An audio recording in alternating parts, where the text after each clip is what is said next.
క్రీస్తు కొరకు ఏదైనా శ్రమ అనుభవించావా? నీ ఇరుగు పొరుగు వారు నిన్ను చూసి హేళనగా మాట్లాడుకుంటున్నారా? కొంచెం బాధగానే ఉంటుంది, ఎబ్బెట్టుగానే ఉంటుంది. అయ్యో ఎందుకు నా గురించి వీళ్ళు ఎలా మాట్లాడుతున్నారని బాధ అనిపిస్తుంది. నువ్వు ప్రభువుని అంగీకరించినందుకు. నీ సొంత తల్లిదండ్రులే నిన్ను బాధించడం ప్రారంభించారా నువ్వు ప్రభువుని అంగీకరించావని? నా ఆస్తిలో చిల్లి గవ్వ ఇవ్వను అని వాదిస్తున్నారా? నీ తర్వాత తరాలను కూడా దేవుడు దీవిస్తాడు, ఆశీర్వదిస్తాడు. మీరేం కంగారు పడకండి. ప్రభువు కోసం మీరు ఏదైతే పోగొట్టుకున్నారో అది మీరు పోగొట్టుకున్నట్టు కాదు, 100 రెట్లు పొందుకున్నట్టే. దేవుని నామమున స్తోత్రం కలుగును గాక.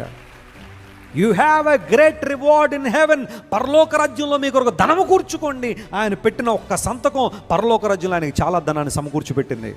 భౌతికంగా బహుశా కొన్నిసార్లు మీలో బాధ ఉండొచ్చేమో, అన్ని కోట్ల రూపాయలు పోగొట్టుకున్నందుకు. ఎందుకు మా డాడీ ఆ పని చేశారనే బాధ నీలో ఉండొచ్చేమో, కానీ it's a great reward for you. బహుశా ఆ స్థాయిలో కాకపోయినా ఏదో ఒక స్థాయిలో ఏదో ఒక సందర్భంలో ప్రభు కోసం శ్రమ